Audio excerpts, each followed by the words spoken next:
Testing, testing, 1, 2, 3. Can you hear me out there in YouTube land?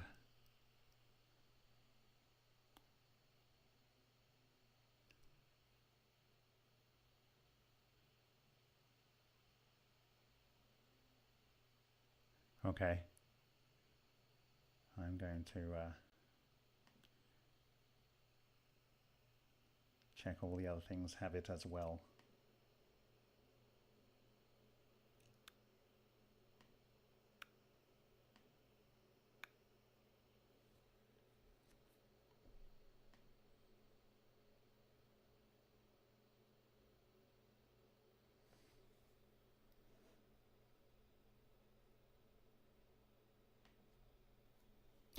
Hi, my name's Bob Greenyer, and I'm a volunteer with the Martin Fleischmann Memorial Project. So, welcome to O-Day Superfluid. This is 20th of June, 2023. Thank you for joining me here. Hi, Slobodan. Hi, Ken. Hi, Corky Gordon. Artifact. Yay, we burn stuff. Hui, hui, hui. It's great to have you here. So on the screen there, you have possibly the most expensive piece of furniture I have bought in my life. Individual piece of furniture.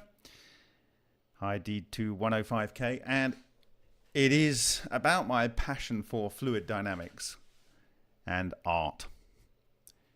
For my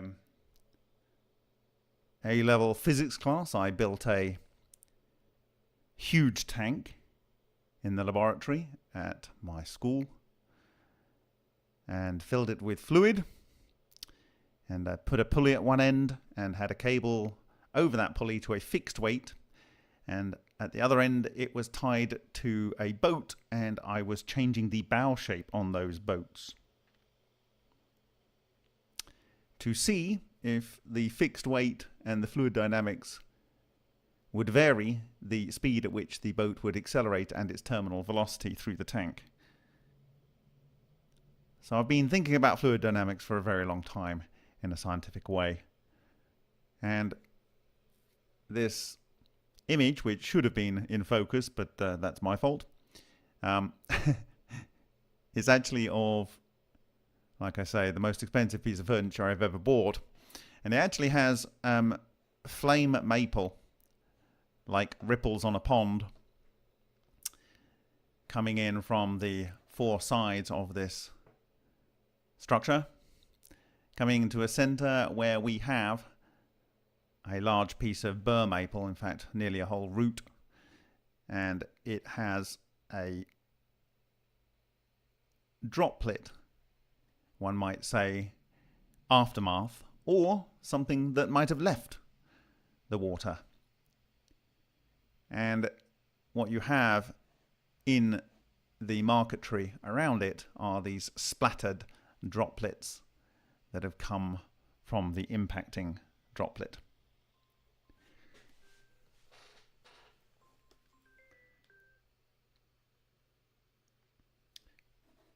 Give me a second. I have someone on the phone. Yes, I'm in a live stream, my dear sister. So I will call you in the morning. No, it's all right. If you were busy, I've got two gentlemen here from Brno. Okay. All right. Okay. Thank you. Bye. That was my sister. Yes, she will be hosting me tomorrow after I have visited the church to celebrate the life of one Neil Crichton Gold, aka Lion, in the UK tomorrow. Okay, so yes, it's a frozen ripple. You are very correct there, and the splatter surrounding it, and I thought it's quite interesting for what we will be talking about today. And essentially, I have been collecting a huge number of vortex papers over a long period of time and I never got round to presenting them in a coherent way, and I'm not even going to do that today. But it's great when ideas converge, and it was a great pleasure to watch Andrei Vladimirovich Chistolinov's presentation last Wednesday on his ideas about how strange radiation form. And it also gets me off the hook. I don't have to present any equations because he's done them for me. So I can just talk about the physical phenomena. But let me see if I can present this. Well, I'll just show it as it is. So for those of you that have not seen it, it was called On the Mechanisms of Generation of Strange Radiation and its Connection with Lena Processes. And he talked about dark matter being calculated as having to be there because of the rotation curves that were calculated and measured, and therefore there must be some matter present there.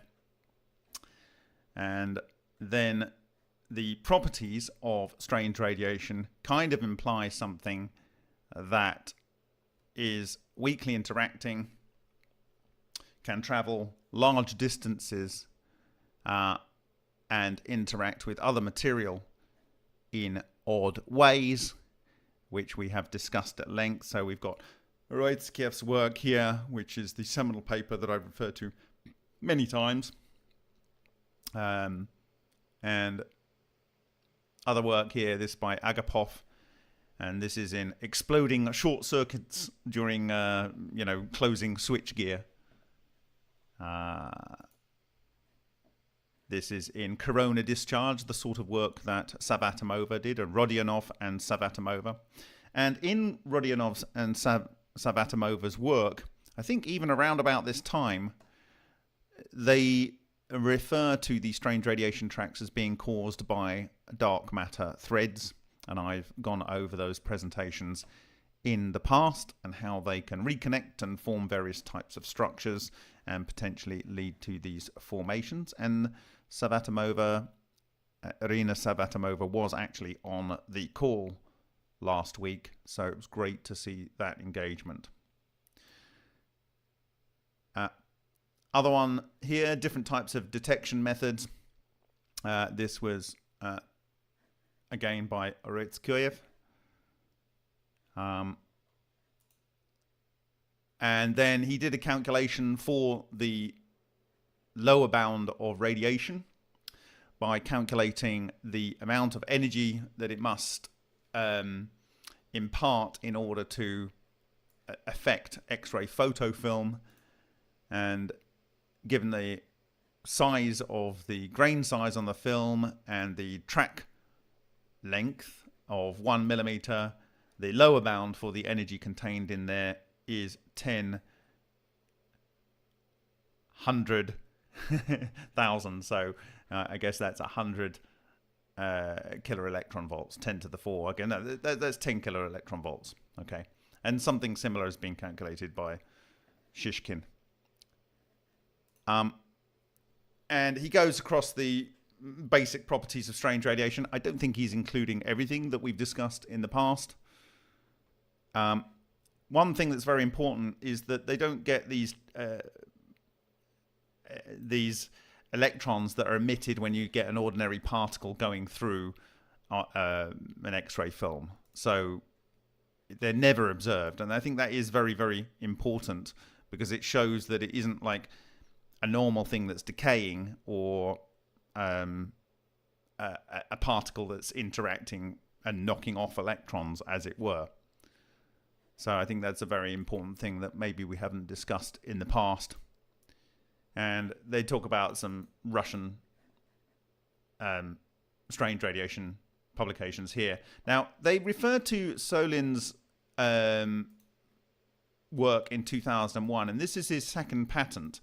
But I've shown that his first patent in 1992 actually shows the strange radiation track as a sketch, whereas the actual X-ray that produced that sketch is in his 2001 patent. So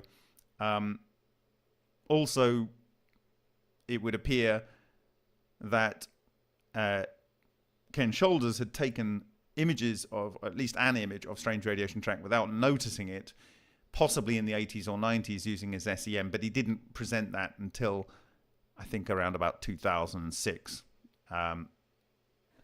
We also have Adamenko here and so forth. So his fundamentals of his strange radiation model are that it's a manifestation of some new matter that weakly interacts with ordinary matter and is able to pass through it. So this is what I was saying previously. And he calls it this quintessence, i.e. it's like the fifth element. Dark matter in this case. It's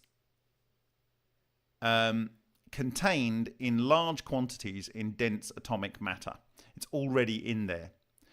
Now, in the case of the work of Dubovik, Kurols, and Shishkin, they are arguing, yes, it's in the dense matter, yes, it's in the environment in space generally, but it's actually contained within atoms themselves. The type of matter that is largely referred to by Chistolinov here is something that's in the matter, not necessarily part of the actual atoms themselves. And it doesn't really matter for the purposes of many of the arguments that we are going to talk through this evening. But Shishkin, Kurols, and Dubovik, hopefully he's still alive, I don't know, he's very ill. They're of the mind that there's already condensed matter in the atoms themselves. And Chistolinov is saying not necessarily that it's in the atom, but that there is already a condensed phase of this matter in ordinary matter. Now, these are the standard sort of alchemical, sort of earth, water, air, fire, so on, and referring these as solid state, liquid, gas, and plasma, which is a nice way to put it. And he's saying, what is the fifth element here? And he says that the fifth element is a Bose condensate. And this is the quintessence. Now, Ken Sholders says EVOs are ubiquitous, i.e. they are absolutely everywhere. So, and he also says and refers to it as effectively a condensate. So there's a lot of lining up going on here. In the case of Parkhomov referring to relic neutrinos, there's a lot that says that they're all effectively at the same temperature throughout the universe, and therefore they're the same thing at the same temperature, and they are one Bose condensate. So a lot of these thinking is lining up, and as I've said in the past and was in my January 2018 O-Day slides, it is chi, it is prana, it is effectively the connective tissue that links us all together and one with the cosmos. And so he had a little bit of a talk about how this is in Eastern tradition, and it's very interesting that I found out last week that the Nobel laureate Brian Josephson believed that it was important to connect Eastern traditions with coherence, and for instance his expertise of quantum tunneling in the Josephson junction. And so I think if you study this long enough, it becomes inevitable that you will go down this path. So as I have said for an extremely long time, I didn't discover anything. I had a realization, and it takes longer for some people to have this realization than others. Sometimes you just get it very quickly because of your prior experience. Sometimes you need to physically see it occur before one can accept it. So the place of quintessence in modern physics is quite a nice way to put it. So quint 5, the fifth essence, the fifth element. According to classification of matter in modern physics, the quintessence can be identified with dark matter, or more precisely with so-called macroscopic dark matter. Okay? Most of the quintessence in our galaxy is not in dense atomic matter, as is in the case on Earth.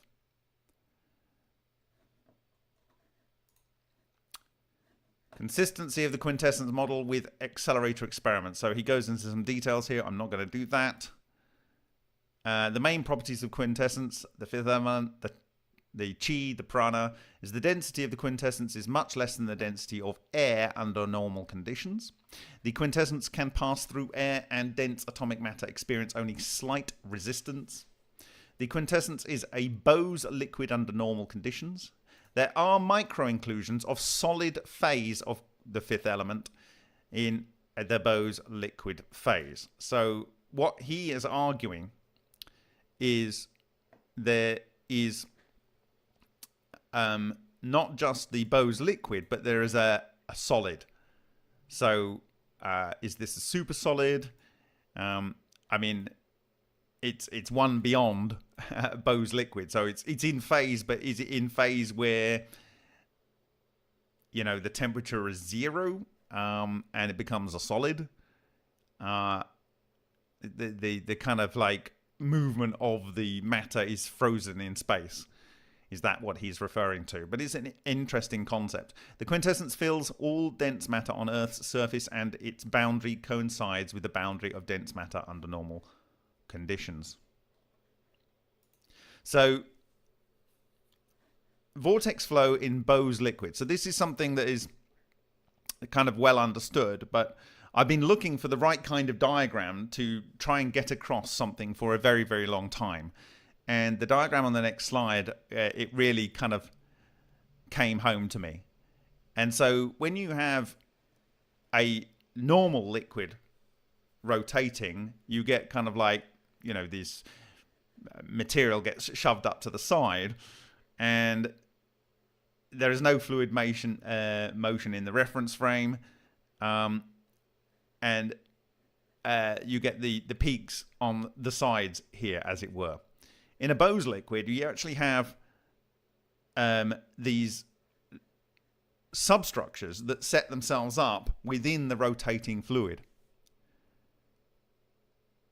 So it's saying Bose liquid rotating with a vessel, the rotation of the superfluid component occurs due to the appearance of quantum vortex threads, which are preserved in the rotating frame of reference. Okay, so the chamber is rotating, the whole thing's kind of rotating, except you have these vortex threads that occur. Now, this is a 2D slice. And if you bear with me, I'm going to talk about what I believe is a 3D structure. But I wanted to find it, but I didn't find it. But I'm going to try and find it now. So just give me a second. I'll put you on the holding frame.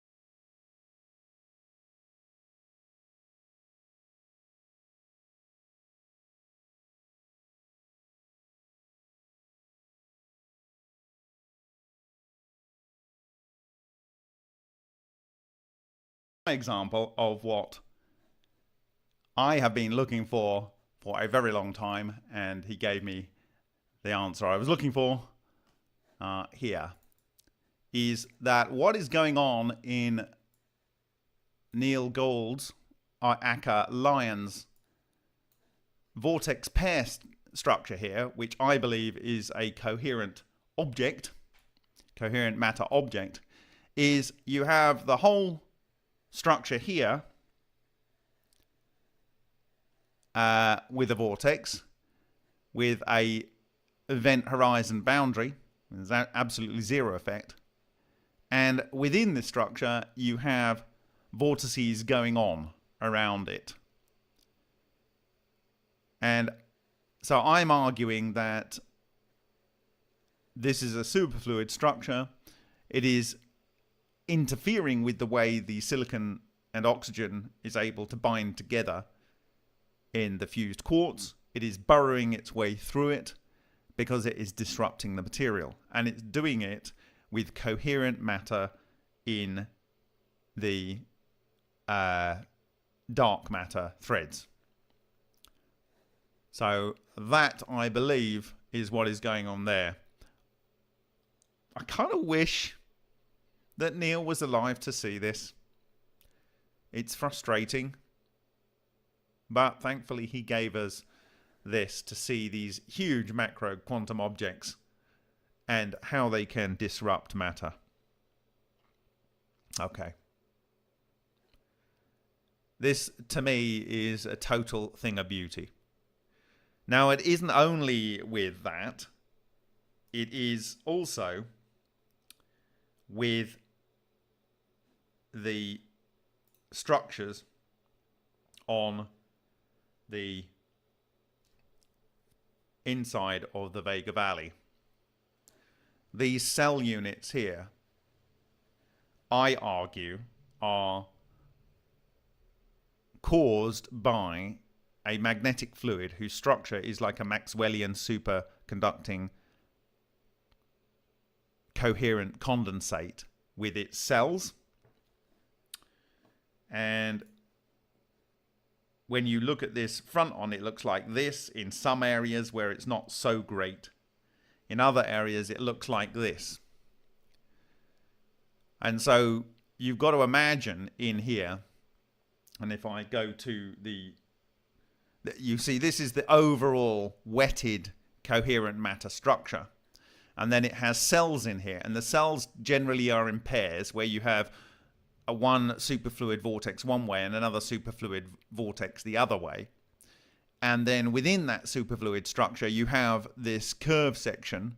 And within that curve section, you have subcurve sections. Okay? So I will see if I can zoom into that so we can have a closer look. I have it here somewhere for viewing.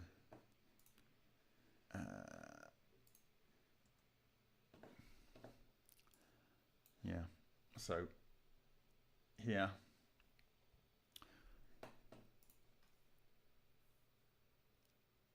So it's kind of self-similar, but almost like those kind of how shall we put it? Asian Watts temples. And you can see how this kind of twists under here and this kind of twists under over the top. Okay. Now, if you bear with me, I sent some notes back to Chistolinov on this that I would like to refer to here. And as you know, when you go into these very, very fine substructures, they are very pointy in an array. So it's like self-similar within itself, as it were. Yeah, stupas, Corker says. Corker says, yes. So I think it's safe to assume that a stupa might create a coherent structure around it of prana or chi, depending on whether you're in the Taoist or the Buddhist kind of area. It is difficult for me to think that they didn't understand this at quite a high level. Okay, so give me a second. I'm going to go and find something.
more examples here, which I've shared in the past, but that isn't what I really wanted to talk about.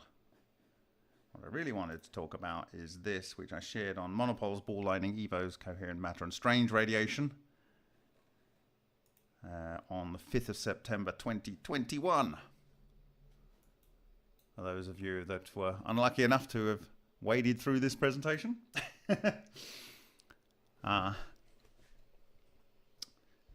So here we have 3 paired cell units on a tongue in the Vega Valley, and it's at just over 600 microns. And here on the Vega Valley floodplain, we have red, green, 50 and a bit micron segment bands, and these are effectively 100 microns across, so that's 200 microns per yin and yang, as it were, left and right rotation. And this led to the polarization, which you can see much better here on the Sony Alpha image. And so, and I've shown in other presentations how this is equivalent to the 1860s kind of prediction by Maxwell, which is in supercomputer calculations. But here we are seeing how it has affected the copper such that when light falls on it, it certainly, in my view, polarizes the light so that both the Dynalite and the Sony Alpha pick up bands of red and green, which are of this scale as identified here.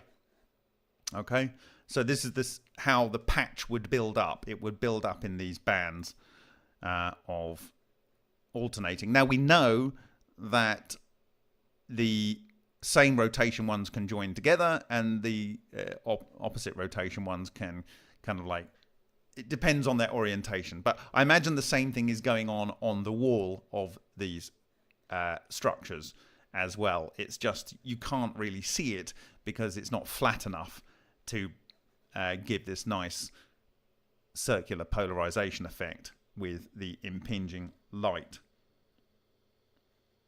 Okay, so I am now utterly certain, without any shadow of doubt, that the Vega Valley produces coherent matter fluidized electrons as per the claim of Ken Sholders, and that these form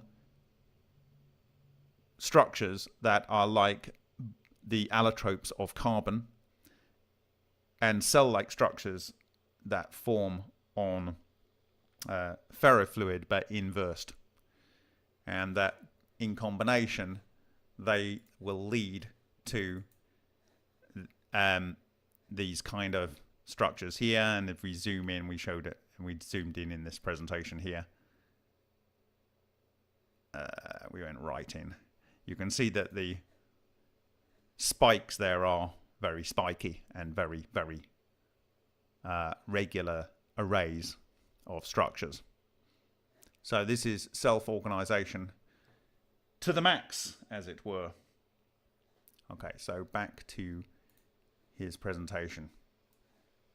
So I think it's all but certain that both the Lion reactors made by Neil Crichton Gold were producing coherent matter, macro objects, and they can disrupt a wide range of materials, destroying them, and the same is occurring in Vega experiments.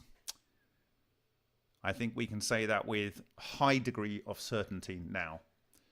And that is really quite satisfying. So congratulations to those researchers, Henk Uren and David Butlier, who worked on the Vega experiment so far.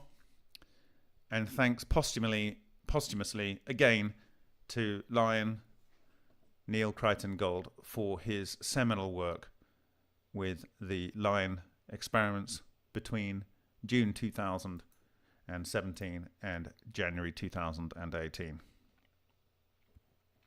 So this is these vortex threads of dark matter, and the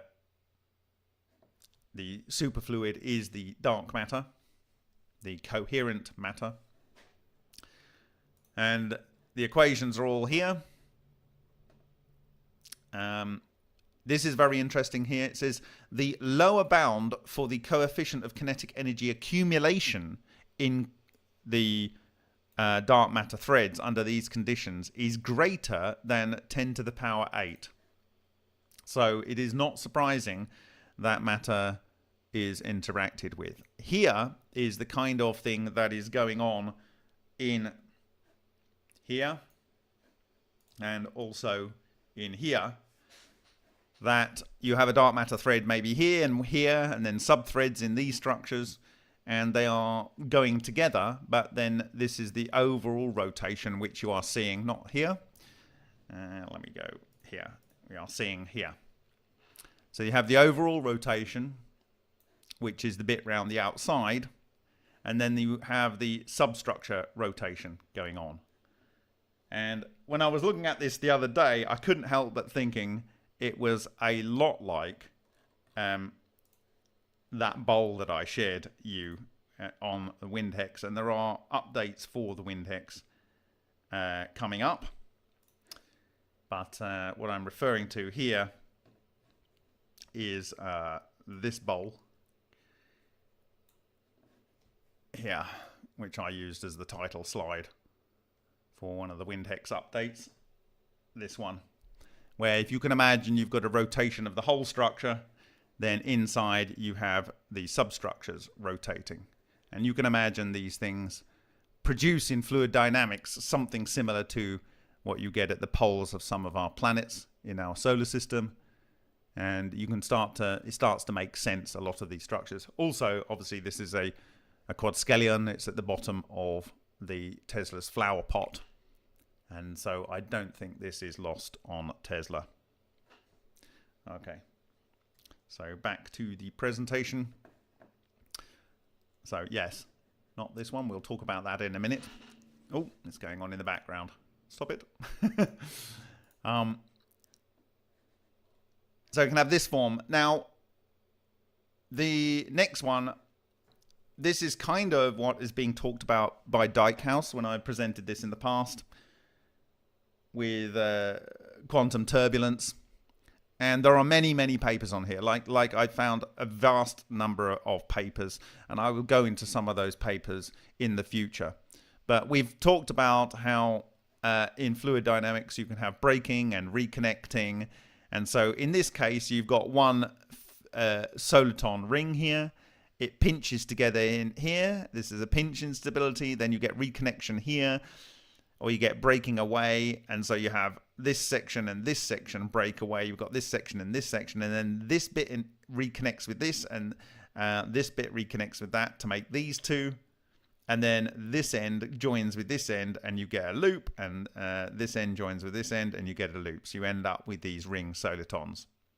Okay? So this is how these things can form.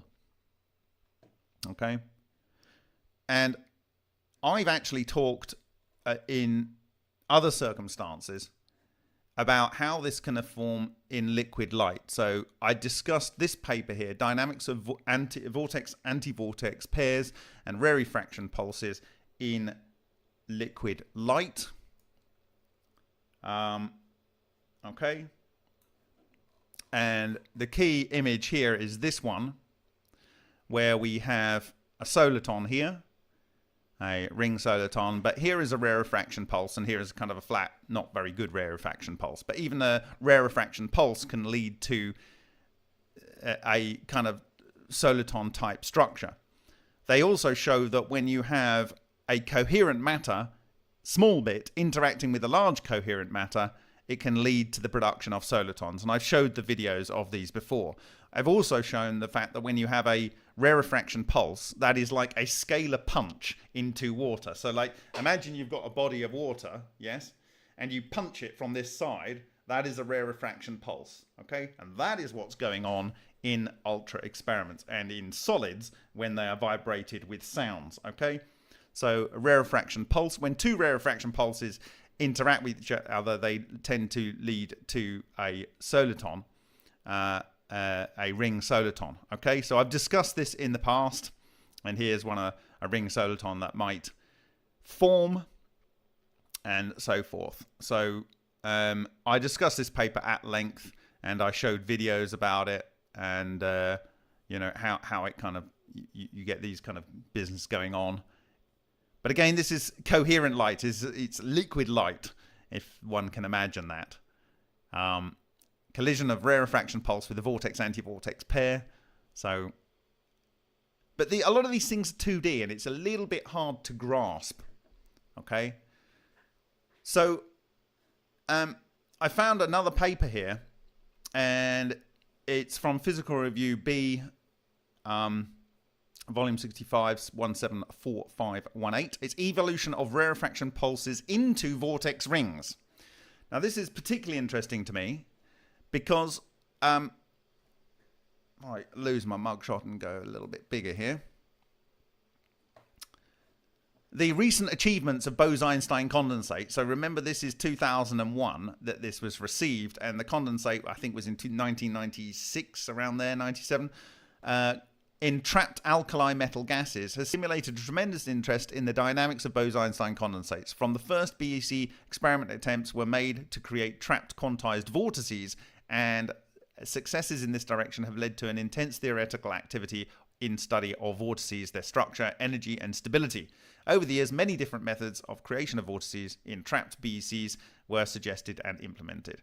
Recently, vortex rings were generated in two-component BECs by the decay of dark solitons through snake instability. Okay, anyway, so what they're doing is they have a simulated here Bose-Einstein condensate of, I think, liquid helium, and they're doing a rarefaction pulse from one side and the other, and they're colliding in the center, and they lead to the production of a regular array of ring solitons.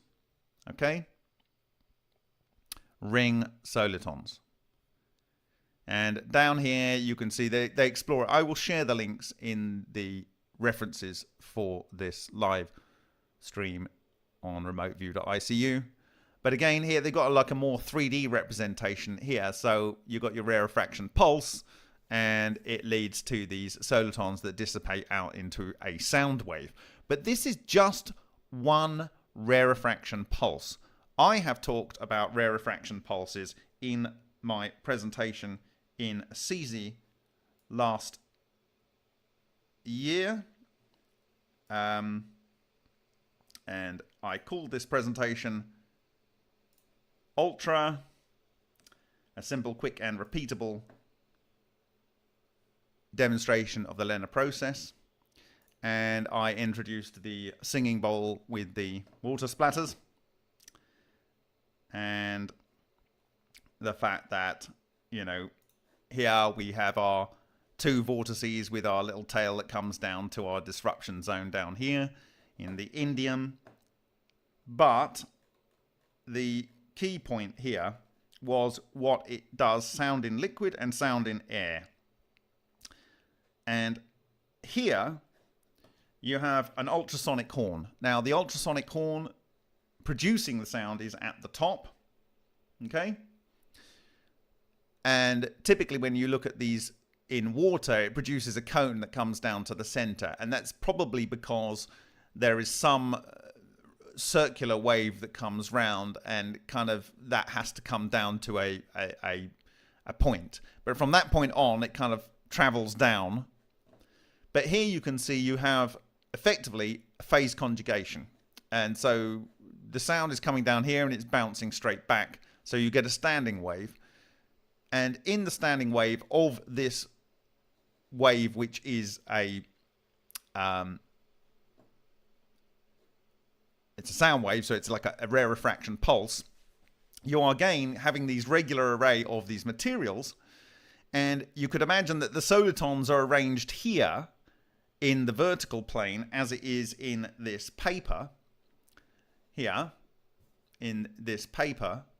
And that the material in these two spheres are arranged either side. That's one way of looking at it. I think it's something like that. Or it could be that the soliton is arranged flat and the subsoliton, because you do get these subsolitons. So in this case, Sound in Water by Metin R, Bubble Structures and Acoustic Cavitation, he has effectively what must be two substructures in this substructure, because you've got two tails.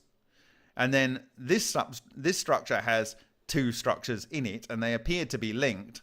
And then the overall structure here has one structure this way and one structure this way. Okay? So it's kind of like a wheel within a wheel within a wheel. Okay? In this overall system here. So I think something similar is going on here with these rarefaction pulses.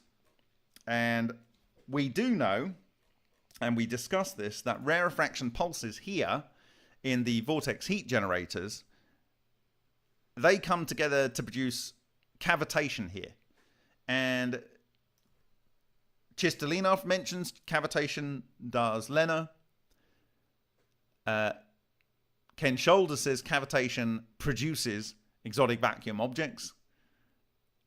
Whatever. We have a rarefaction pulses. This is 500,000 compression expansion cycles per minute. So you have many, many rarefaction pulses coming in. And unlike this paper where you have literally just one and then you study the aftermath in a superfluid, this is many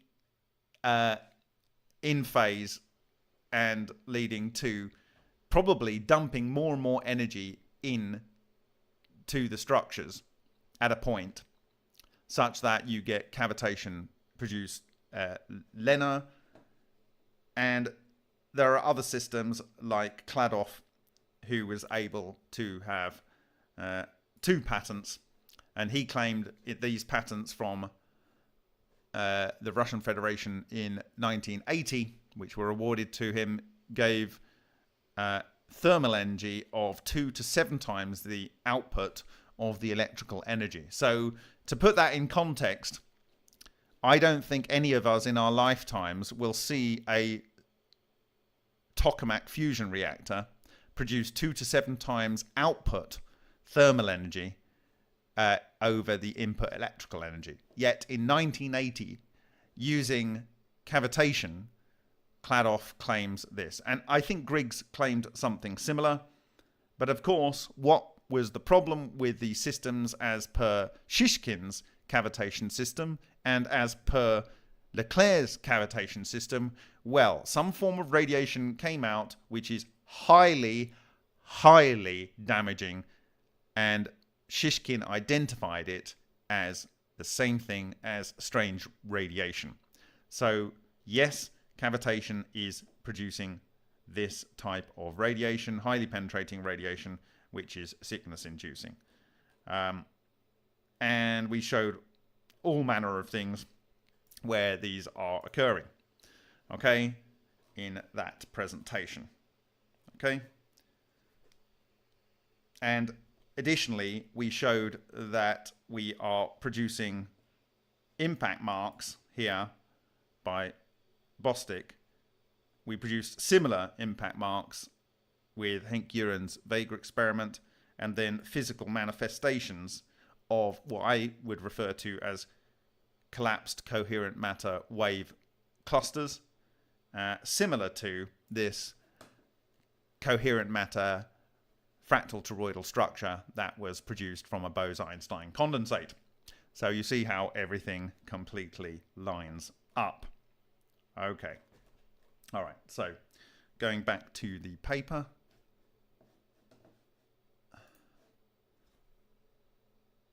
So I think this is probably a good time to show the video that was sent to me by David Butlier today. And if I can get there. Give me a second.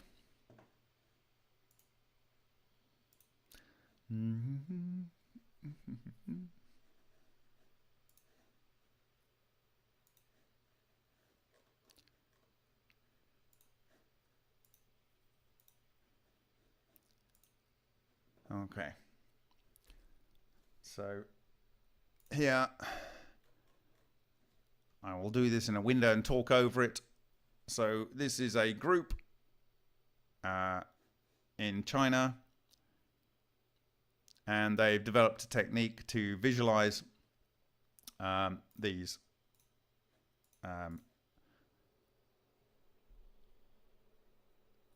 Bose condensate fluid, superfluid structures. And here is their idea of a vortex ring lattice, visualized from a complex scalar field, circulation extracted using their whatever. And this shows how it's building. Remove my mugshot. Probably keep my mugshot there just so I'm changing what the video is. Okay, and we'll go on. And in this case, I want you to look at this and see what happens here.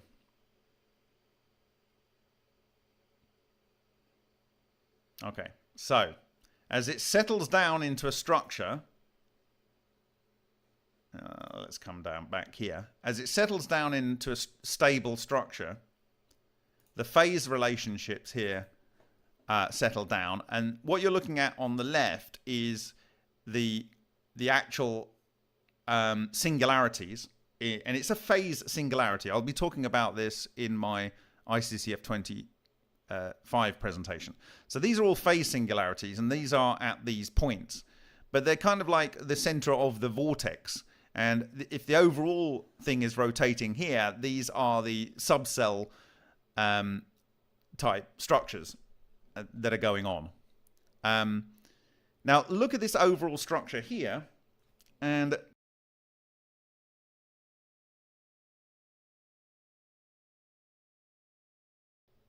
why am I showing you that? Well, if I bring it up here, which I have,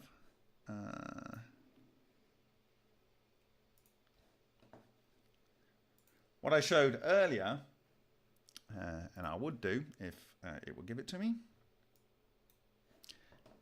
is these cells on the Vega Valley wall, in my view, are cells because of these fluidized electrons, and then the substructures, and then the substructures of the substructures are the superfluid motion. This is one of these kind of structures, but broken off. Okay? And if we zoom into it, here, there are some cones that are broken off here with a hollow section in, and there's ones pointing up in this case, and then there are these structures coming in here. To my mind, when I saw this, and the video that David sent through, it was not the first time that I had seen that type of phase singularity that is caused by a vortex type structure. And when I saw this thing, I thought, well, okay, that looks like these kind of things, and it was good that it's also in that video. So I believe this is broken off, but because it's got a Bose condensate fluid that span around this thing, you're actually getting to see inside a physical manifestation of what is produced by the effect of these dark matter threads. Okay, so if I can maybe go back to the presentation now, this video actually, rather. We'll go on to the next slide here. No, we won't do that. Sorry. Oh, you're gonna love adverts, haven't you?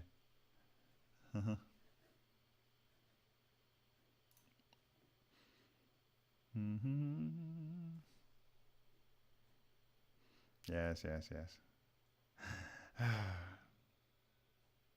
Okay. In this case, you might be wondering, I think I've seen something similar to this. I'm sure I've seen something similar to this. Haven't I? Where have I seen it? Okay, all right. What am I talking about? I am talking about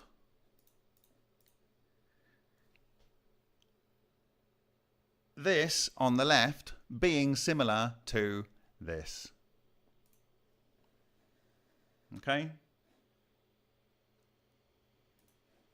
So I am arguing that these so-called tufts, or balls of fire as they were referred to in the Plasma Journal in Japan in 2001 by the Hungarian authors, that is what these are. And the phase singularity that occurs is in the center of a vortex structure, which is maybe a number of, substructures in there, but I would argue it has to be at least two. And in the ones that we have seen in our work, if I go to it,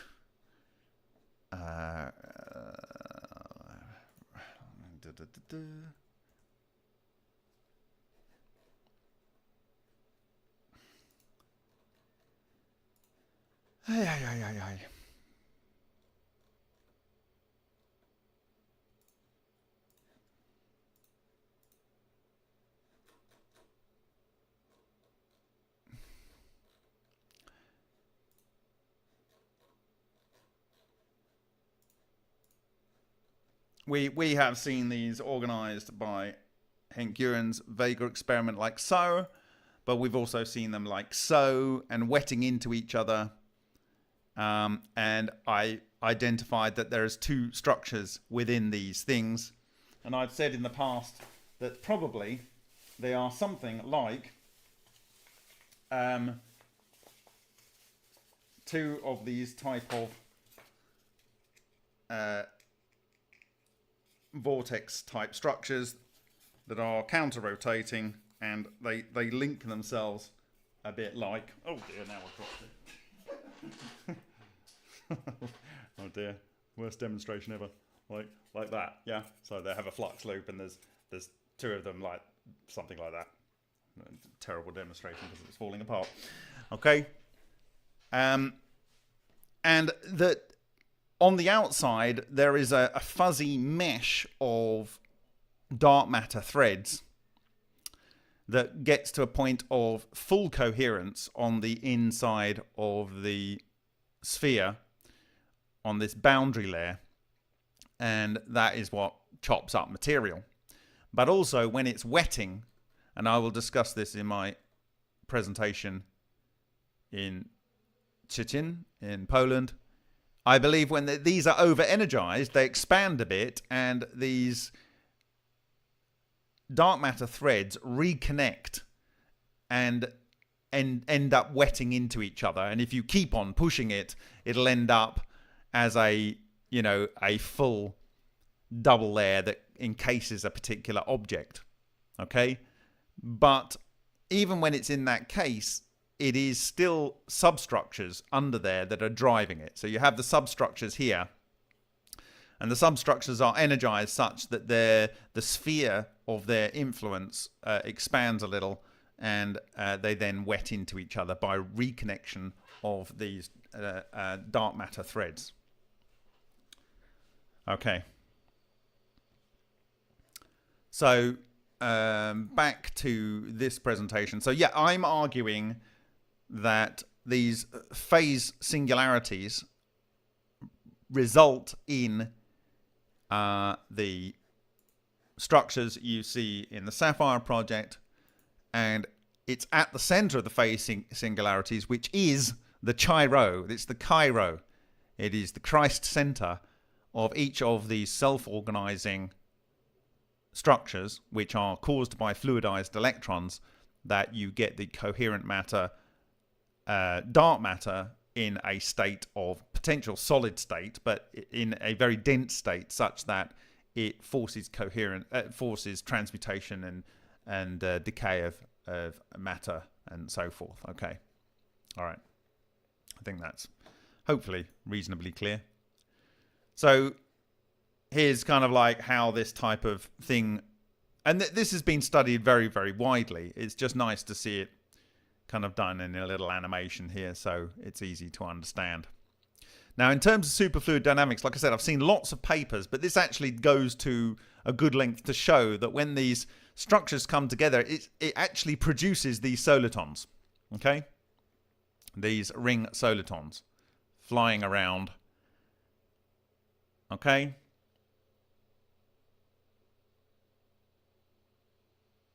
And you've got to imagine that this is dark matter that's freely able to move around within dense matter, and it's a superfluid anyway. Some other examples here.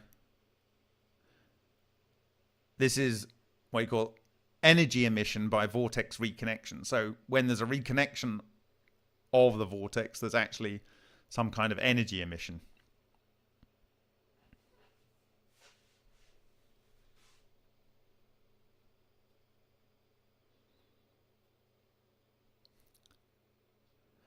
And here's a visual of what I was showing you in the paper earlier. And here's, boom, something flying out of the end. Okay. So very, very nice. Actually, it's interesting, this soliton in a soliton. This, if you go and look at my Sochi presentation, and I'm showing some things on Neil Crichton Gold's line reactor and other work, Baronoff gets up and he actually gets very excited, and he actually, with his hands, tries to describe this soliton passing through a soliton type effect.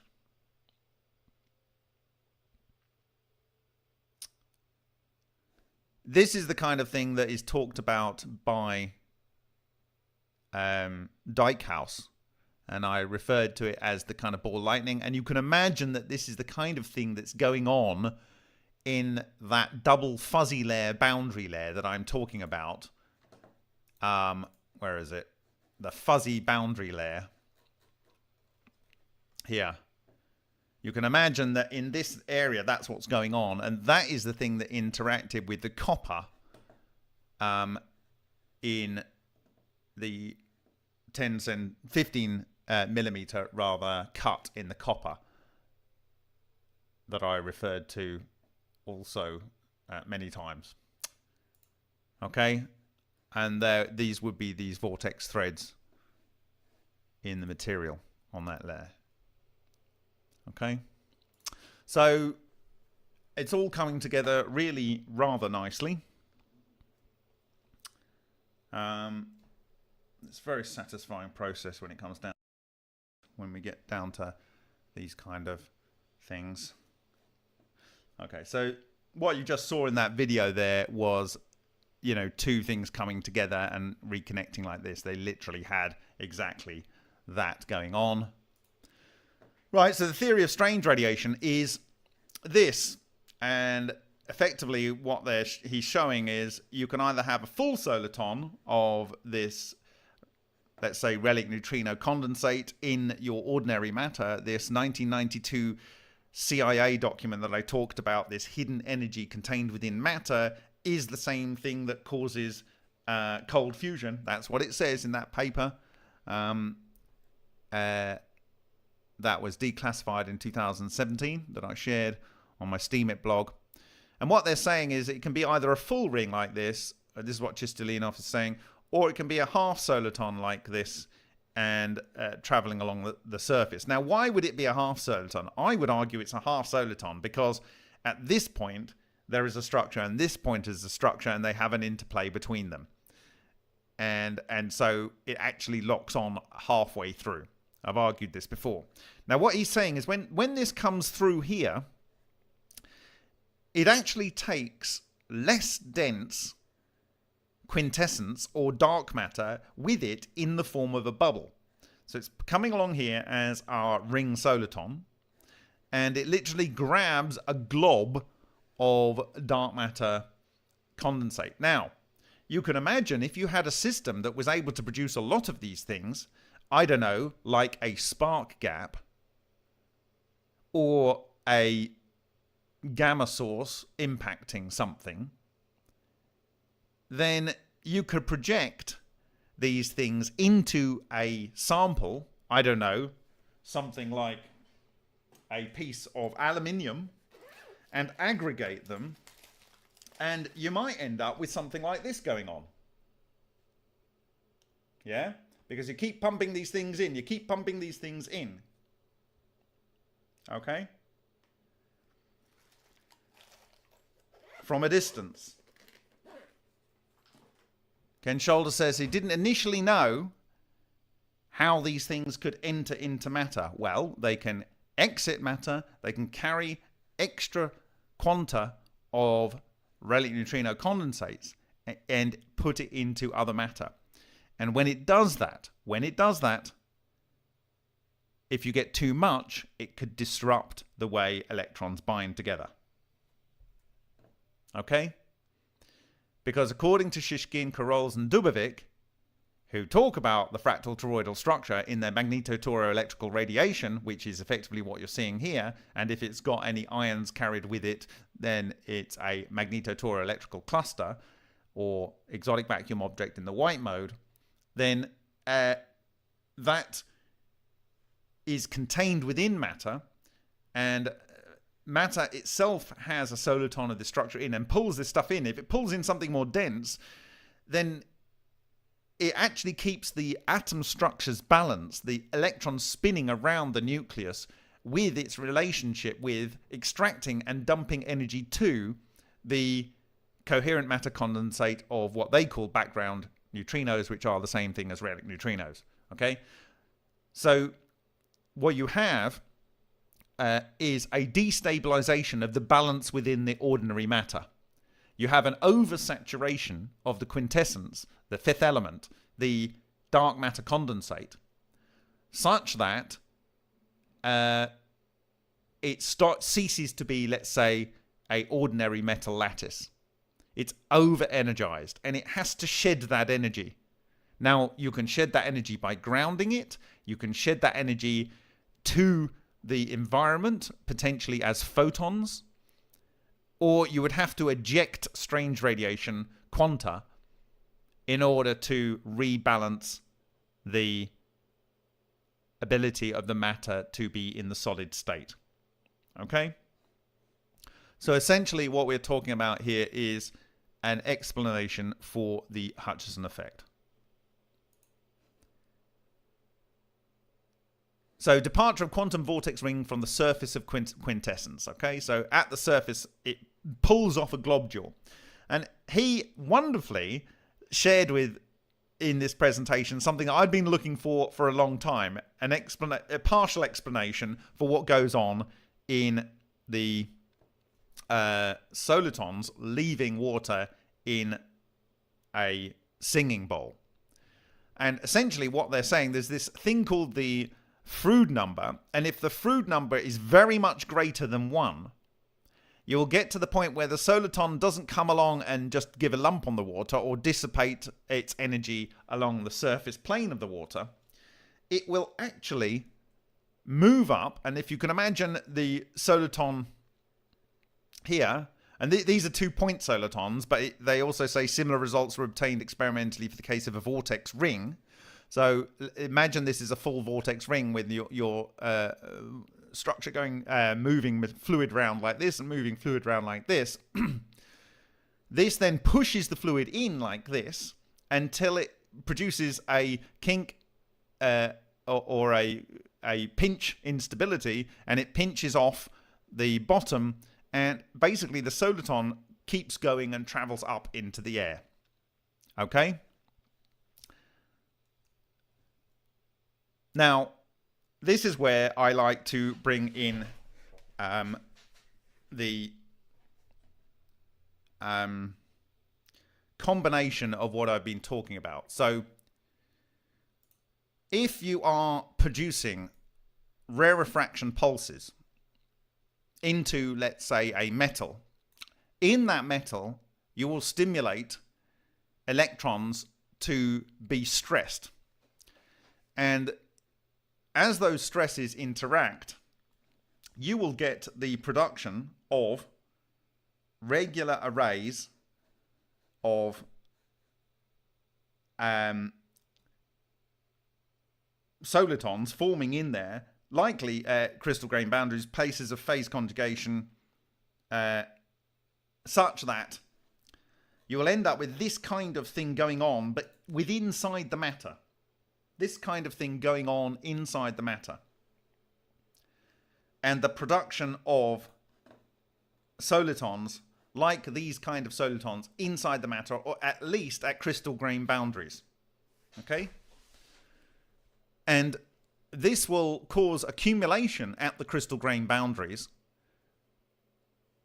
or surfaces of this superfluid quintessence, this fifth element, that it is, like Ken Sholders would say, it has a higher binding energy than all ordinary matter. A higher binding energy than all ordinary matter. And specifically, what Ken Sholders said, if I can get to it, he said,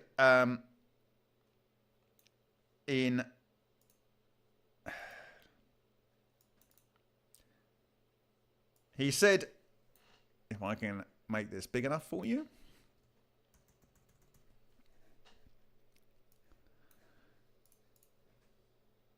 He said in his document Projectiles from the Dark Side.pdf, visualization of homemade weakly interactive massive particles, a form of dark matter, has been made possible through the work of Sholders, Hutchinson and Podkletnov.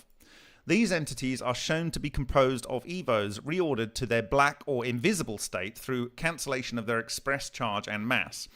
Their utilization portends many new aspects of technology involving penetration and interrogation of previously denied regions of material, as well as detailed exploration of at great distances due to their particle probe nature, thus obviating the need for inverse square laws of propagation. And then in a separate paper, he wrote dark matter messengers, a fanciful sounding mode for communicating information and physical matter is becoming available using EVOs, or synthetic weakly interacting massive particles, as a form of information-bearing projectile. These will be capable of rapidly traversing galactic distances and being directed with the selectivity afforded only to projectiles. For all intent and purposes, it is a homemade miniature black hole that has temporarily swallowed ordinary matter as information, and that will regurgitate it later upon proper association with another of its kind. This is definitely teleportation, but it is not yet telekinesis of the psychic kind.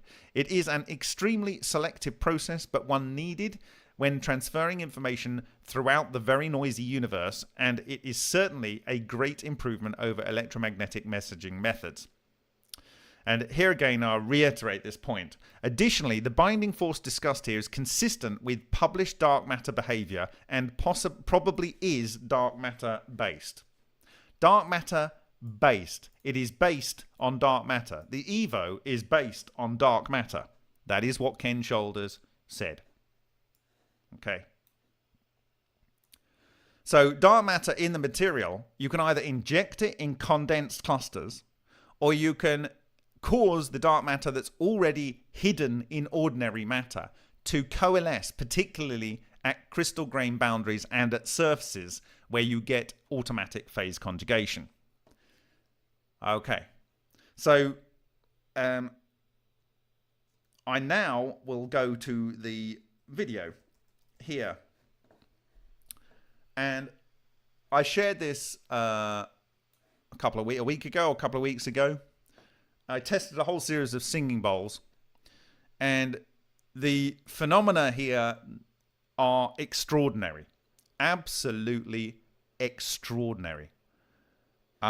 It's not just the water lifting out. The water seems to float around on the surface. Some of the water droplets coalesce into other water droplets and continue to float around on the surface. Some of the water droplets will move into each other and then immediately repel each other. Other water droplets will group into clusters.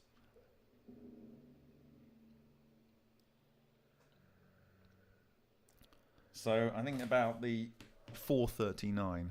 Yeah, so here, okay, I'm going to go back here. if you watch this zone over here, there's a cluster of water droplets that aggregate. They're aggregating here. They're not joining together, they're aggregating. Okay? Some of them will join into each other, and then other ones come in and they get bounced off. This one's, you see, this is an aggregation of some of the ones that came together. It's still there. It's still there. It's still there. It's still there. It's now capturing more. It's still there, and now it's exploded. It exploded, and it shot out something else. Again, there's another aggregation going on here. Okay, more aggregation. So I've got like a cluster of 5 around a central point, 6 around a central point. Okay, so I actually wanted to buy this bowl. I asked the guy to save it for me because it was the best of the 6 different bowls that I tested. I went back to buy it 3 days ago to do some more tests for this presentation.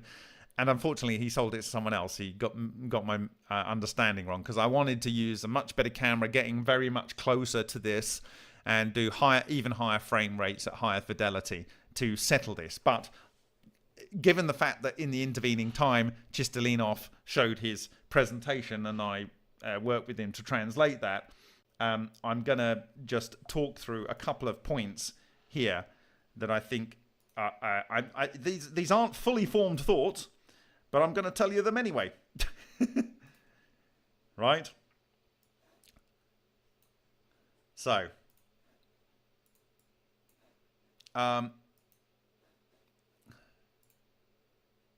right, let me go here and like that. So,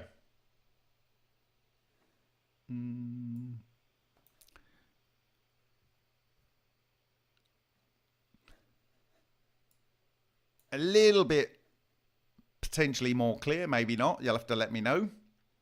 I have done these drawings here. And so in the case of A, in our ultra experiment or in our singing bowl, we've had some standing waves, some rarefaction pulses leading to the formation of a soliton. And the soliton in this case, it's a ring soliton, but it's not necessarily a cavitation bubble. It's not necessarily, although we know that at the bottom it depressurizes the water down here. So maybe this is how the cavitation bubbles actually form. And I will talk about the collapse of a cavitation bubble at another time. In fact, maybe I'll talk about it in this presentation. I don't know. Anyway, so what we've got at the top here is our Tesla symbol, our Ukonopasara. There we go. That's the bit with the bit that goes down to the bottom of the Sothic triangle. So that is kind of the shield, the strong shield that is produced in the soliton structures. And so that comes up, it's traveling in this direction up towards the free surface of the material. In this case, it's water. And as it approaches there, it starts to move into it, causes a lump in it. If the Froude number, whatever it is sufficiently in excess of 1, and then it starts to neck up, and we have like our scream look here. And you can imagine this is pushing the water down here, forcing a kind of pinching off at this point, and it's still got its vertical velocity in this direction, and it's launched off into free space. And you can see that it launches off with a lot of velocity. Okay,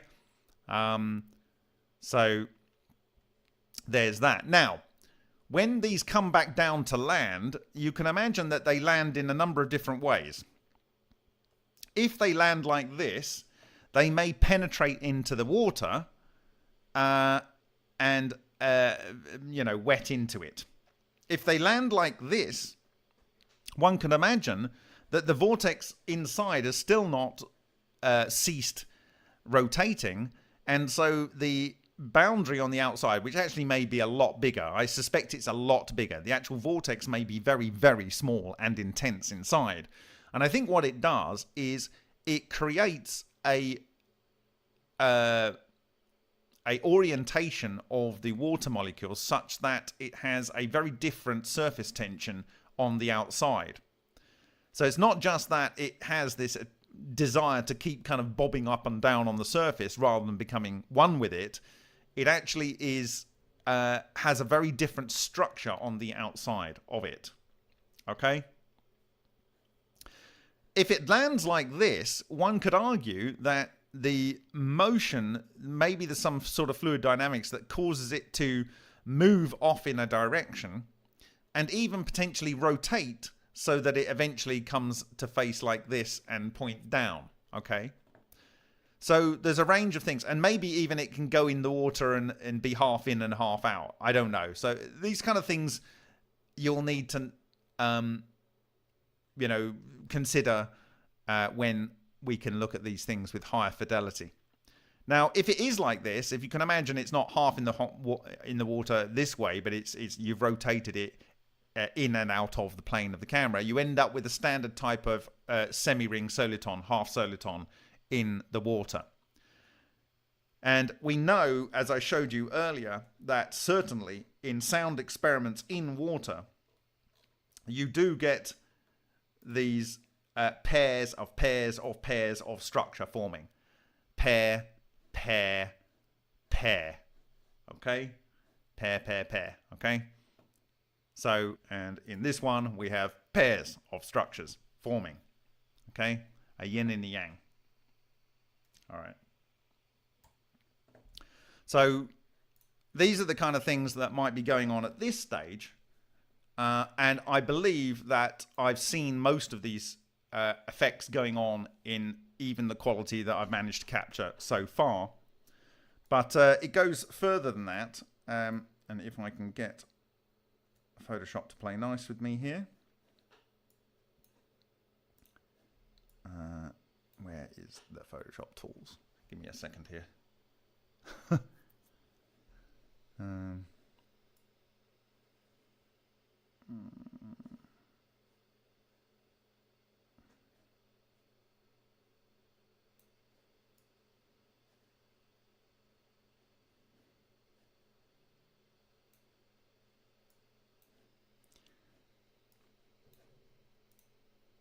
I haven't done this very well, and I'm sorry, because I just wanted to get it out the door.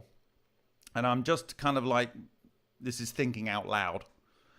But I have considered maybe that if you get structures that come onto the top of the water like this, and they have their overall kind of self-contained little bubble, they could self-organize. You can imagine that they'd want to attract each other, and then when they get close, they would kick each other apart. So this is like self-organization. In this case, if they're oriented like this, one might go in and just blend into the other. Okay? When they're coming like this and they are the same type, they would disrupt and maybe form smaller structures. And this is equivalent to, you may have seen the blue and the red video on YouTube where they have two solitons in water and they collide, and then it disrupts and they go off as fractional solitons oriented 90 degrees. So this may be disruption going on. And in this case, when you have solitons where then these are just ring solitons where there's no toroidal motion. This is just poloidal rotation, okay? But if you have toroidal motion, if the toroidal motion is, in this case, if they're both the same, it would be disrupt. If they're both the same, they would merge. If they're both the same, they would possibly, in this case, they would need to be alternate. But in this case, if they have toroidal motion and poloidal motion, but they are opposite, they would annihilate. Okay? And I don't know whether I can find it, but in here I've seen that happen, where two droplets of a similar size come together and they literally destroy each other. So I've seen ones that gloop together. I've seen ones that self-organize. I've seen ones that annihilate each other. Okay? And then ones that just skim around on the surface and bounce off others. Okay, I think there's a huge green ocean of opportunity to study these things using this simple device and high-speed photography. Okay, now when I look at this, I can't help thinking about the liquid drop model of an atom. Okay, that you could have two deuterons, yeah, which in this case, if the two deuterons were aligned correctly, maybe with a magnetic field, okay, you might end up with them fusing to helium. Well, what we're talking about is coherent matter, and we're talking about the solitons maybe creating the coherent matter, but being aligned magnetically. Okay, and it's interesting because maybe I can't find it, and maybe I can find it. Let's see if I can find it just now. I had it here just a little while ago, and I might have lost it. Oh dear, not there, not there.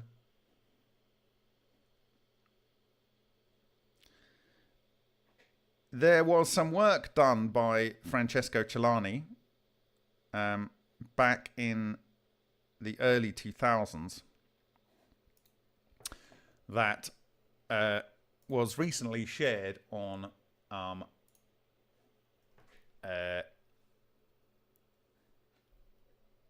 Lena forum.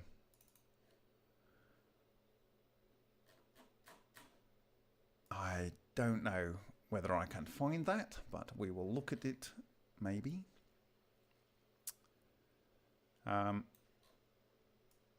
Let me see if I can get it from Lena forum.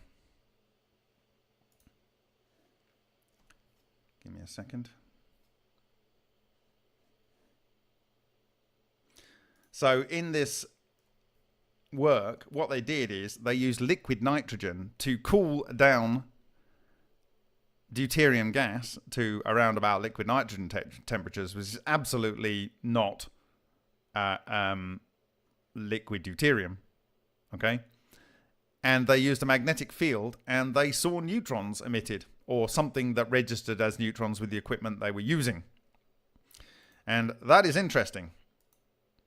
Because that is obviously very, very, very cold fusion. So let me see if I can find that.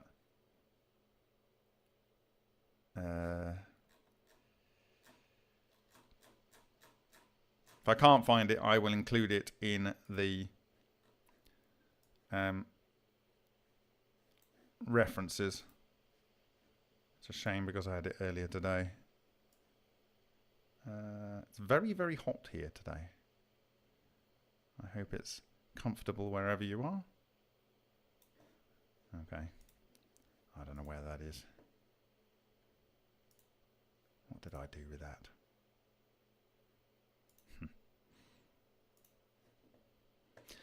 Mm-hmm.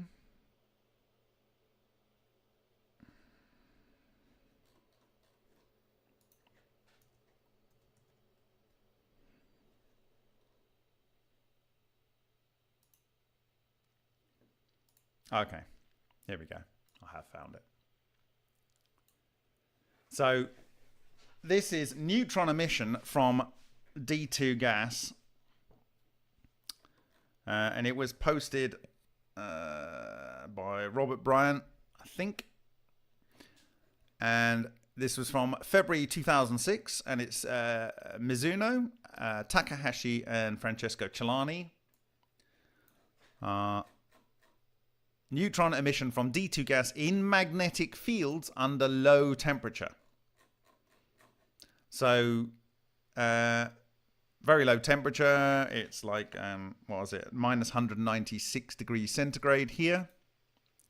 And they have a magnetic field. Magnetic field was periodically changed, and this produced sporadic neutron bursts. So when they changed the magnetic field, the pulses, they got the neutron bursts. Okay? So that kind of is kind of making my point that if we had something that could produce clusters and then magnetically align them, we might get fusion. Okay.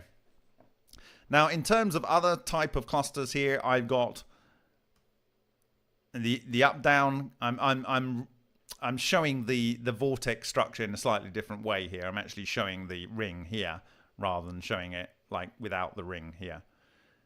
And I've got one going the other way and one going that way. Here's a cluster of 3, and here is a cluster of 4. And I will talk about these in a different presentation with regard to cavitation bubble collapse. And then down here, this is the type of structure that I showed earlier with my wonky little model here. Okay, so this is the kind of separation effect that you might get, as it were. So it's a vortex, a vortex. All right, let's go back to the main paper of the day on strange radiation. So thank you very much to Andrei Chistolinov for finding this work and allowing me to understand the Froude number, and that if it greatly exceeds 1, you can get the launching of the solitons from the water, and that this effectively is his argument for the production of quintessent globules gathered up and transferred by a soliton. Okay? There is a bunch of equations here. You can go and have a look at them. Like I say, I'm very happy he's done them. I don't have to. And he's saying that strange radiation tracks are formed because not only do you have the rarefied, not rarefaction pulse, but rarefied quintessence dark matter, which is flowing around these things. You also have the dense, condensed soliton. You can also have solid dark matter. And this very may well be, definitely must be the most dense form of this stuff. And that this interacts with ordinary matter to produce strange radiation tracks as it goes through. Okay? Now, I'm not totally on board with this. In the work of David Boutelier, my analysis of his videos, we created these kind of tracks on video. In fact, all of these type of tracks. So I'm not overly convinced that it has to be that. Or it might just be that you've got this rotation going on and it's highly intense when the coherent matter wave is emitted from the coherent matter cluster in the Vega experiments. And the ordinary matter that's in there is shedding energy, and that is showing as the illuminated path of the coherent matter traveling wave. Okay, so but you know, it's kind of in line with a lot of things are adding up. Now he goes on to about the connection between this strange radiation and Lena, and this is the work of Leonid Uritskev. He's saying that either Lena produces strange radiation because of this whole titanium, the titanium foil exploding in water in a closed chamber, producing ball lightning and strange radiation and magnetic monopoles. He's saying that Lena, because there was transmutation in that tungsten, in that titanium rather, definitely Lena happened. So Lena is in the equation in every sense. Okay? Then is the Lena producing the strange radiation? Well, what he knows is when that titanium foil exploded, subsequently strange radiation and magnetic monopoles were recorded, as well as ball lightning. Okay. Now, did the strange radiation form first and cause the Lena? So strange radiation forms first and causes the Lena. Or, he says, there is an unknown reason that then produces the Lena and the strange radiation. Okay? Now, what might that be? Well, macro processes in dense matter lead to quantum turbulence, okay? And then this leads to zeta radiation. He's calling it zeta because that's not given a radiation name yet. And it looks a little bit like a strange radiation track, I guess. And they're giving that the term for strange radiation. So zeta radiation is strange radiation.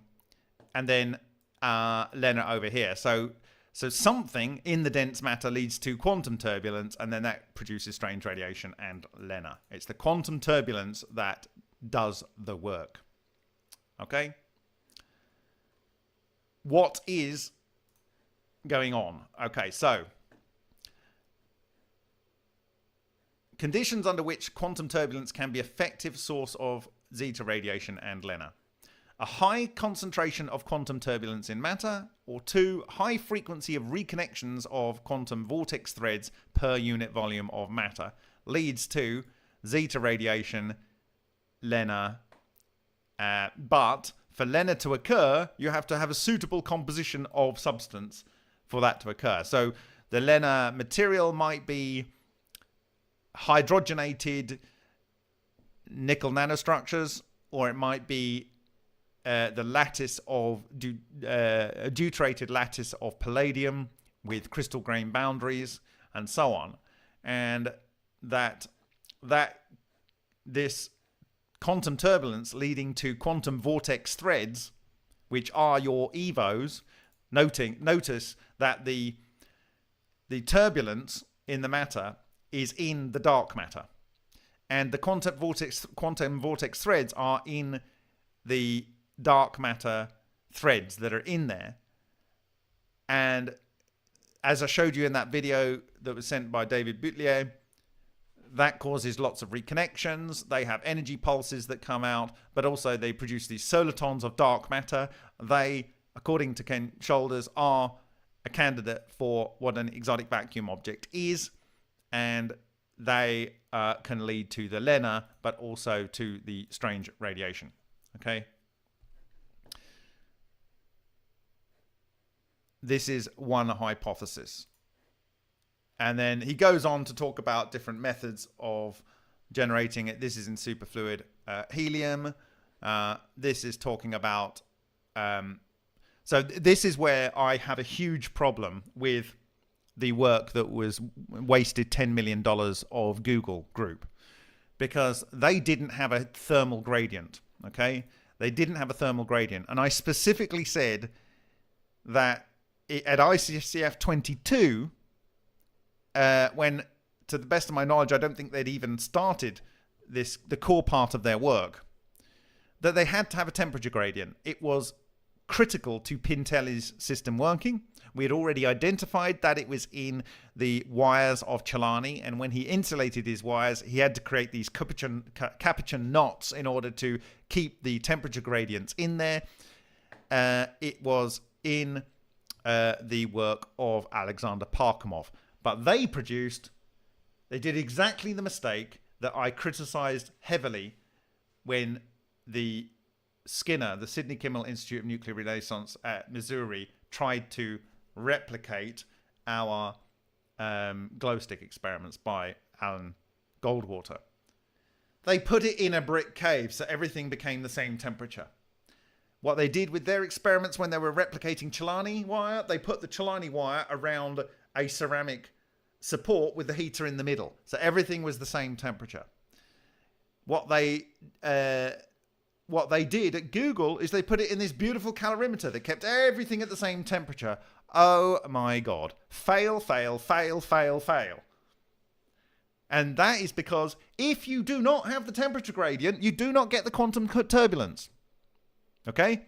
Now, I didn't know that when I was saying these things, but what I knew was if you didn't have the temperature gradient, you did not have Lena. It didn't occur. Okay? Now I understand why. Okay? Epic, epic, epic failure. If they'd even paid attention to short public presentation I gave at ICCF 22, they would not have failed, in my view. If they hadn't tried to put some fancy calorimeter, that same failure over and over again. To be fair, until I'd made that public at ICCF 22 about Piantelli's patent, it is not disclosed in the patent. It's not disclosed in the patent. It was disclosed to us on Wednesday at the beginning of January in 2015 as a part of Project Fedora. And I made it public then. So they're talking about different ways to make quantum turbulence. And this is the shockwave method. David Boutelier tried this with the bullet, replicating the work of Baronoff and other researchers. There's the Usharenko effect, where you use a shaped charge, but you replace the copper cone with a load of sand, and some of the sand particles burrow themselves about 30 centimeters into steel, leaving transmuted material in their wake. And this is, according to Shishkin and Karols and Dubovik, because it causes the release of the material, these condensed clusters, toroidal clusters of dark matter in matter, and this feeds the process, so it continues to go. This is almost, if you accept that, it's the same thing that was going on in the Leclerc effect. Okay, and again here you've got some other system here, and these are the Abraskrov vortices, and there's a link here, and these are the things that you saw earlier, and this is the pinning that you get, and they showed how you can use a laser and guide these things, and then they talk about a bit of quantum turbulence here. They say that it can be latent within intense effects. So there'll be potentially a lot of quantum turbulence in this impact crater in, I think, Arizona or wherever it is. And even in very hot and thermal gradient environments like lava and deep sea vents and so forth. Okay. So I think that without having, which he does not discuss, the self-organization into clusters, you cannot explain all of the types of strange radiation track, but you can get a reasonable approximation for a good proportion of them with moving toroidal vortices of dark matter, ACA, magnetotoroelectrical radiation, ACA, exotic vacuum objects, so forth. And I think what was shared with here was a huge win for us as a community, because I believe that when I do get, and they're going to order some more singing bowls, and I hope one of those will be suitable, when I get to examine these in great detail with high-speed photography and detailed look, hopefully somehow, I believe that we will see all of the phenomena that I'm talking about here: self-organization, merging, disruption, and annihilation. And I believe, and I will probably go through this and pick out those various effects, because I think everything's already recorded here. It's just YouTube tends to mash these things up. So this is I think it's nearly a 0.8 of a terabyte video. I think I'll upload it anyway, and people can have a dig around in it and see these various effects going on. But it's very satisfying to see. I mean, just over here, you can't see it maybe on your screen, but they're bouncing around like little billiard balls, but then some of them, they'll hit each other and then explode. Yeah, gloop together. It's very satisfying to watch. A good proportion of them are the same size with the initial ones, then they gloop together into bigger clusters. There's a whole cluster here. Look, there's a whole cluster here. Now we know that there's a whole bunch of them here. Now they've all gone into one, and so you can imagine there's the kind of a vortex inside, and it has its starting velocity, and it can keep going for quite a bit of time. But when it dissipates its energy to a certain degree, it then fails to keep that organization of the surface tension or whatever's going on the boundary layer, which I think is something similar to what you're seeing when it's cutting a hemispherical hole out of stainless steel in the experiment, Omar experiment of Dr. Royshin Omar, which we did. So very, very satisfying. Such a simple experiment. And it brings together a lifelong love of water and the way water moves. And it's hydrodynamics, essentially. But the hydrodynamics are organizing the structure of the water in such a way that it has defined interactions, in my view, when these various scale clusters interact in certain ways, and also depending on whether they have toroidal vorticity. Okay, with that, I think that's probably all I want to say tonight. I also want to reiterate the fact that, in my view, one of the big wins out of this whole process was finally having a suitable image to share that, in my view, totally proves conclusively that Neil Gould's contribution was to create a quantum macro object structure. Yes, it was created later in the work of Vega experiments by Henk Uren, particularly in the Vega Valley.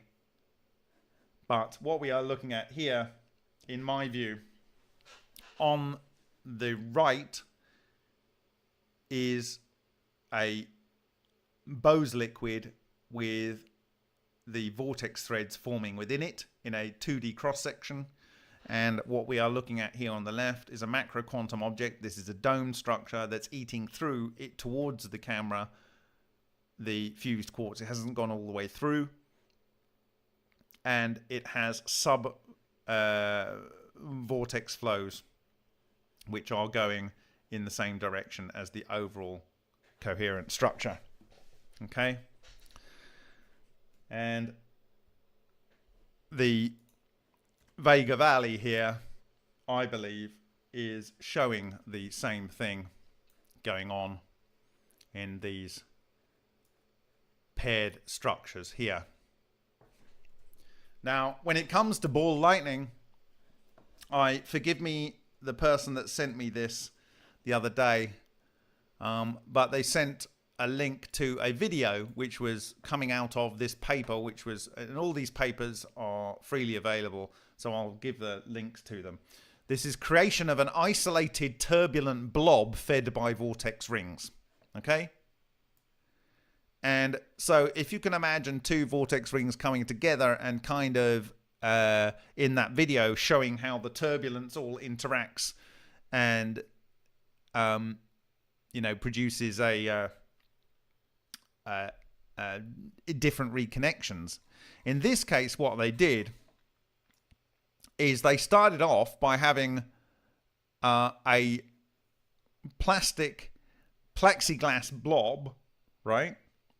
And they produced ring solitons through a rare refraction pulse through an aperture. Okay? And this then came together to produce vortex reconnections and form a blob of subvortex structures. Okay? So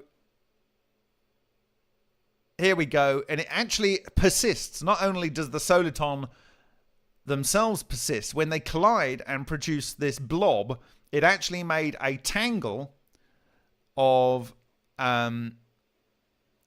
vortex reconnections in the center of this volume of fluid. Okay?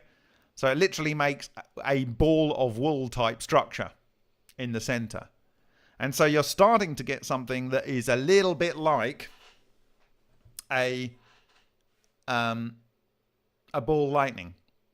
It's a ball of dark matter threads. If you can imagine that this took place in a scenario where you were able to hear dark matter threads. So if you had a situation where you were producing into a plasma, into a plasma, a load of plasma solitons into a central section, and they produced a ball, you might be able to produce a ball lightning like this. Okay? And then what is this? Well, it's kind of like a sapphire reactor when you have a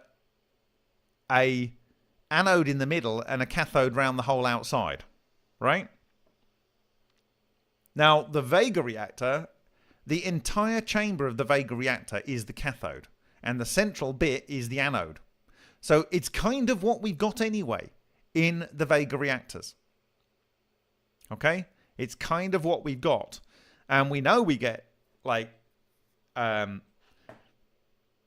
EVOs produced, these solitons produced, because we've seen the strange radiation tracks. Now, what is argued by Chistolinov and others is that the strange radiation tracks are only a small that leave a mark are only a small proportion of those that are actually produced. Okay? Because some of them aren't carrying, in his understanding, solid quintessence, solid dark matter. So they don't bore their tracks. Right? Now, we're going to have another presentation tomorrow afternoon, which I will share again with subtitles on the latest work of Alexander Parkhomov, and he will be discussing his thinking. But Parkhomov is working with Zhigalov, and Zhigalov has been doing deep studies on the work of Parkhomov and the strange radiation tracks he's produced. Here's actually how fine it is. So there is the aperture, and here you've got your flow in, just like we see in all of our things. This is the overall structure, the field around it, and then you have the actual vortex soliton ring is very, very tight. Very tight. Yeah? And they come in and they make this so-called ball, this scribbly ball here, which you can see here in these various plots. Okay? So I encourage people to look at this presentation. They also do different apertures with slight distortions on them to produce different types of soliton structures coming in. And there we go. And they've got the mass there as well if you want it. There's some different iterations of their design down the bottom here. How they constructed it. Some looks on it. Had the pulse shape. Okay. This is the overall setup. Here's talking about a vortex ring just generally and the flow through it. And they've actually got a toroidal motion in this as well as the poloidal motion. Actually, that's a bit weird. They've actually... No, that's right. It's just the weird way they put the arrows there. They've got the correct structure there.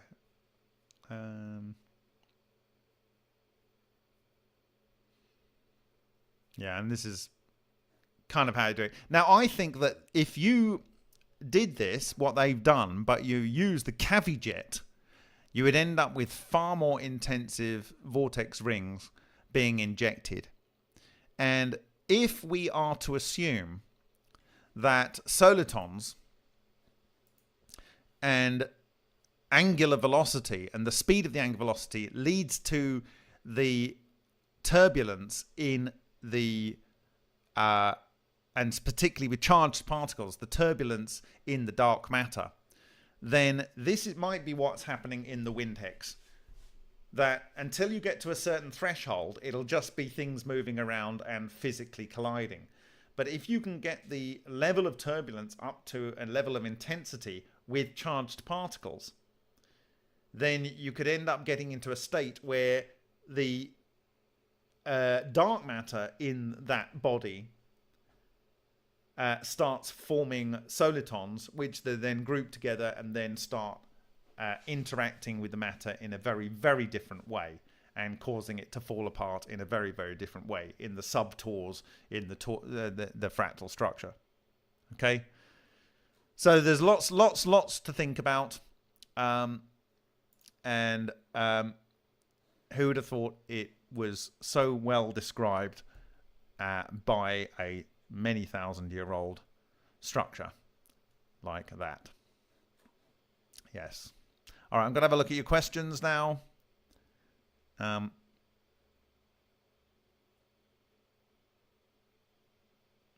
But I want to reiterate 100% we are, in my view, seeing quantum coherent structures here. And we are seeing quantum coherent structures here. Thank you, Neil Crichton Gould. And thank you to Henk Uren.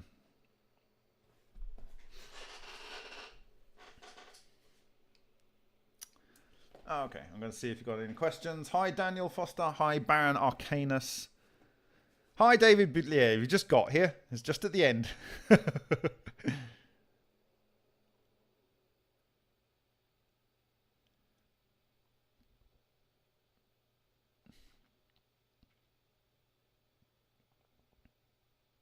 Corky, you're only a little bit crazy.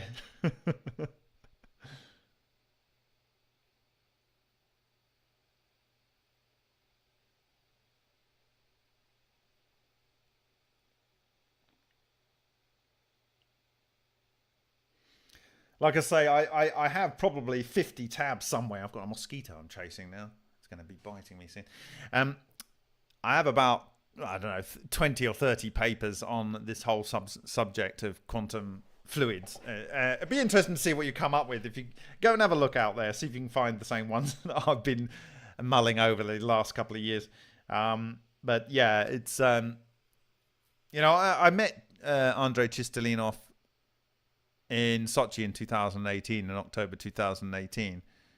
And, you know, he already had, I guess, the initial kind of thinking going on this lines. But he's from the Russian Academy of Science.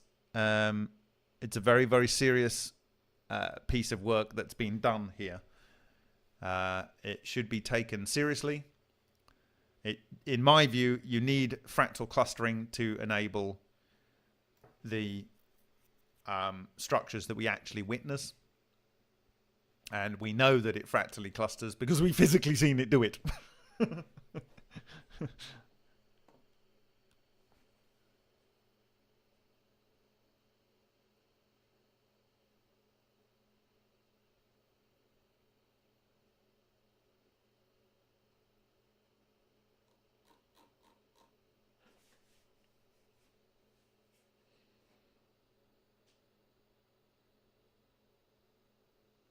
I actually think, like, just by the by, you know, if I had an opportunity to build my own house, I would build it on the shape of this energy structure.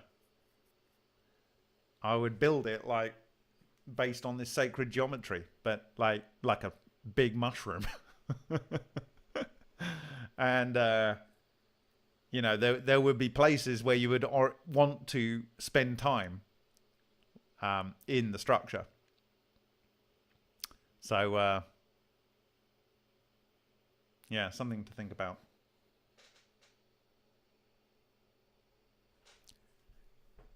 Gonna leave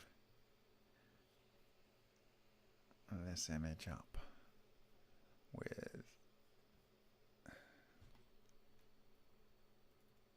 this.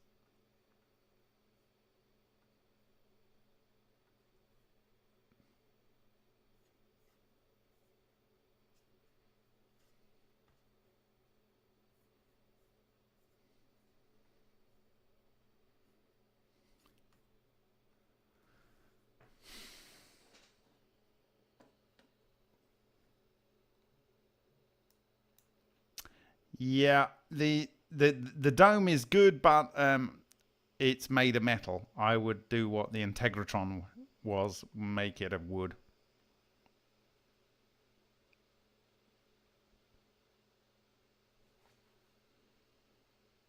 Yeah, the Integratron is a better design.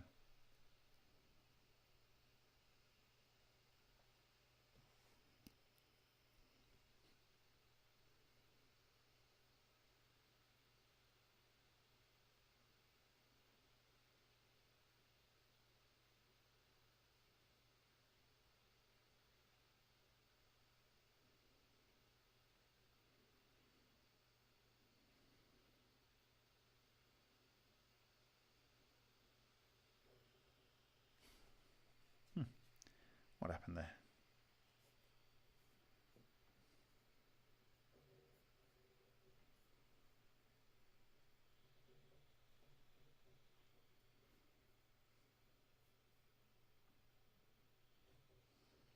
Okay, I'm going to see if you've got any questions. If not, I will bid you adieu.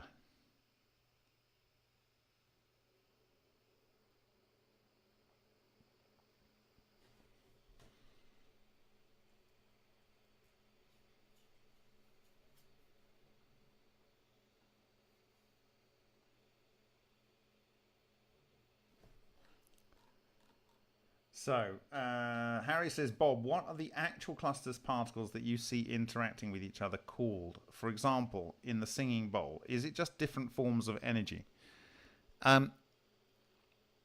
So,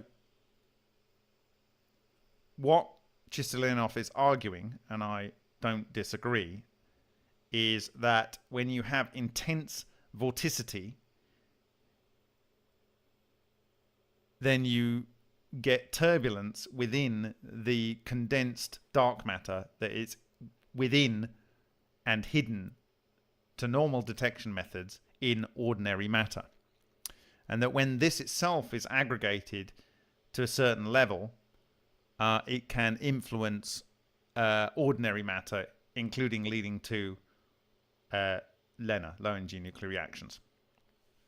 I believe because when you have a torus with helicity, particularly a fractal torus, you will end up with a phase singularity at the center, which forces coherence.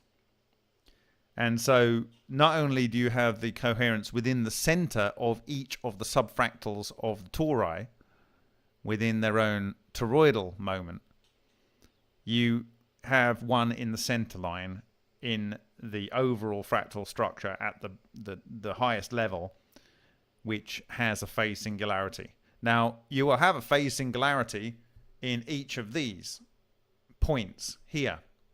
And in fact, if you look at what you see in the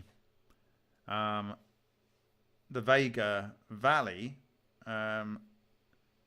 you actually see diamond being produced, if I can find it.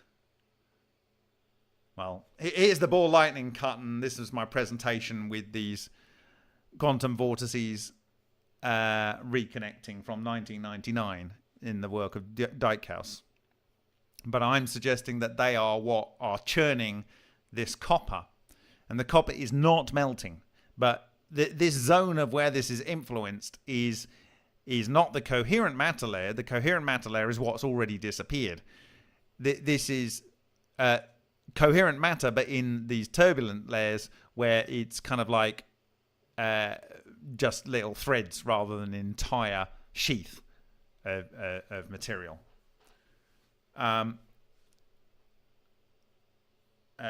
So it's actually, where was I going to go there? I was going to find something else. Let me go. Is it in here? No. Is it here? No. Yes. Okay. So in this one at the tips of these structures, you can see that face there has this face here. This face here has this face here. This face here has this face here. This face here, and so on. Around, it's kind of like a smaller version of this overall structure. This is like carbon diamond type structure, glassy diamond. Okay, so I believe that in the center of the vortices, it forces this production of carbon. And carbon is triple alpha, but it is the only alpha. It's the highest temperature alpha conjugate material. Obviously, helium is gas. Two alpha particles is beryllium that decays to 2 helium. If you have oxygen, that's a gas. So it's not surprising that you get carbon forming.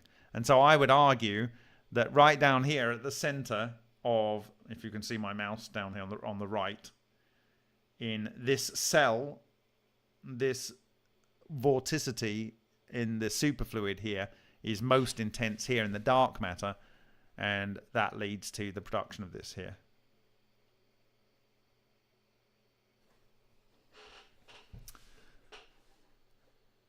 Okay, so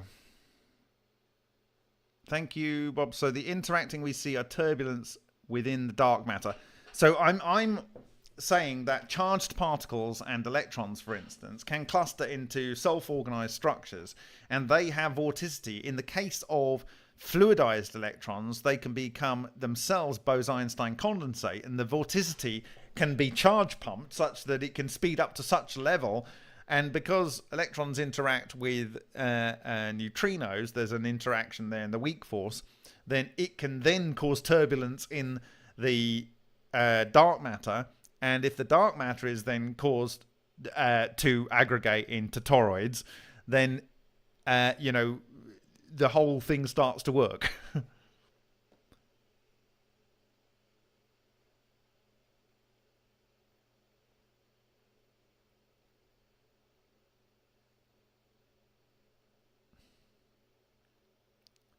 So, 3 says, would you be so kind to create more comparison videos concerning ancient symbols, glyphs, artifacts?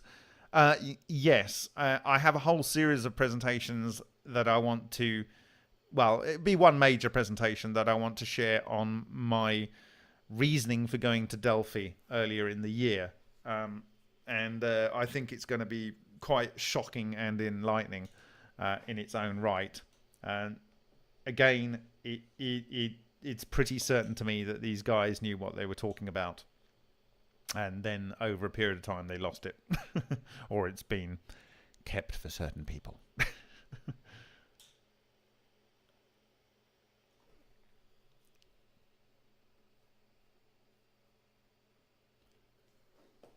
Sorry, I want to keep leaving this up in honor of Neil Creighton Gould. I will have the pleasure of meeting his wife and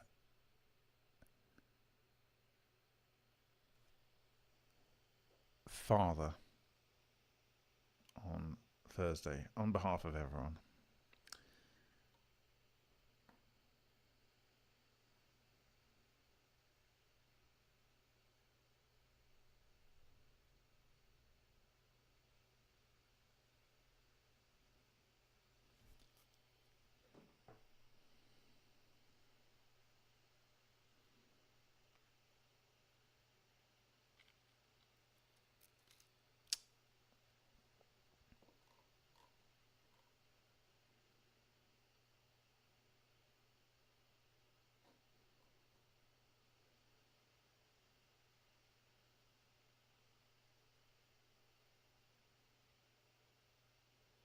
So the thing is, a Mobius strip also produces a phase singularity at its center, the same as a fractal toroidal structure, and the same as a superconducting torus like these in this superfluid rotation.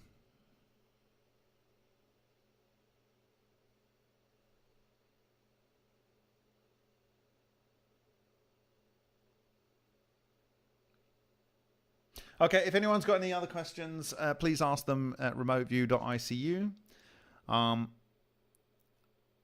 For me, the huge win out of Chistolinov's presentation last week is to finally have this understanding about, or rather, 100% diagrammatical confirmation that both the Lion reactor of Neil Crichton Gold was producing macrostructures of superfluid something, and that's also going on in the Vega experiment, the Vega Valley, and the Frode number, which gives us an understanding of what can cause the ejection of water in a singing bowl. And I went through how sound can produce rare refraction pulses, can produce a stream of solitons, and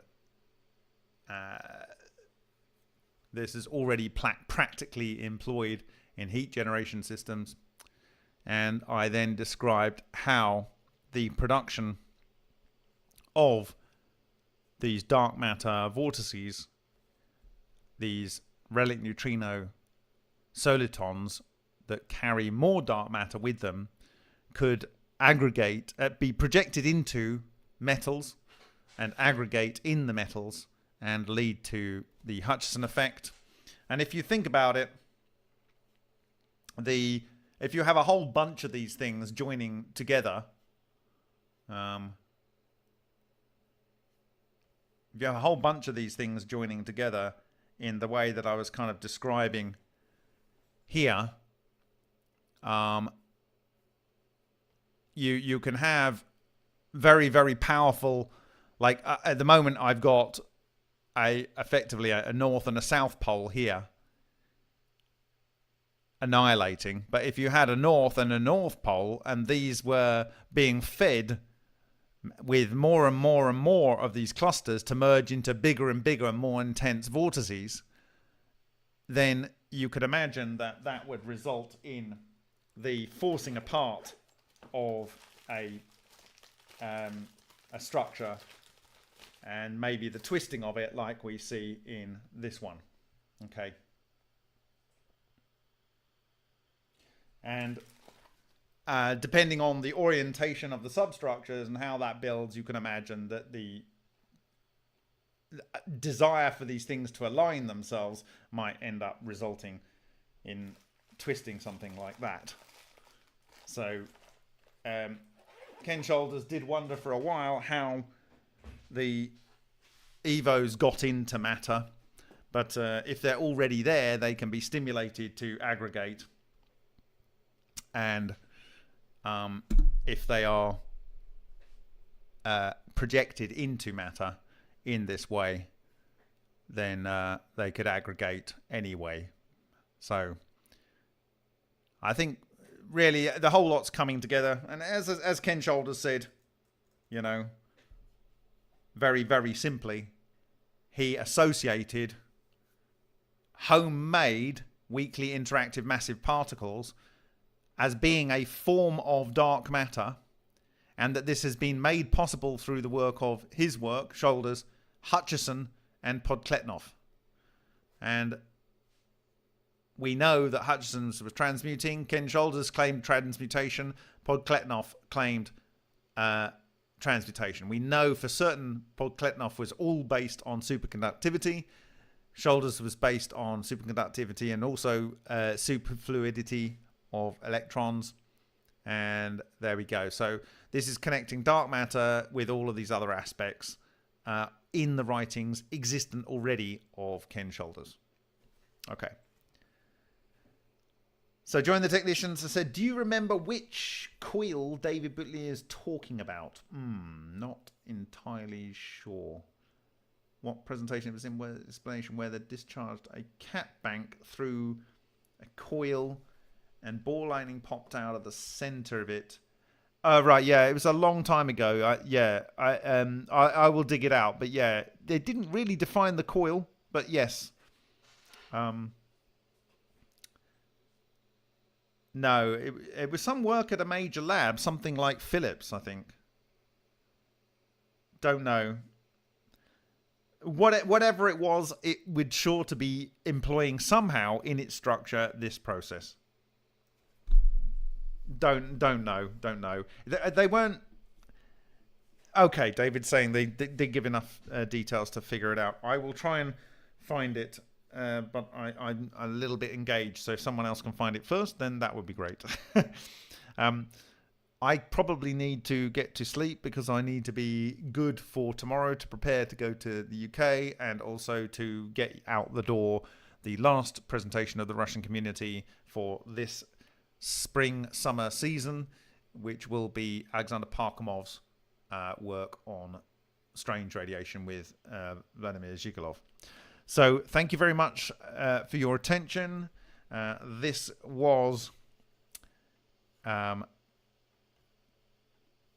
O'Day Superfluid, and it's for me it's a lifelong personal journey to understand fluid dynamics. I'm not saying I'm an expert, I'm certainly not an equation expert, but I like to see what it does, and it would appear that it works in all forms of matter. Even in solid matter, there is a fluid in there that we apparently can access and do super funky things with.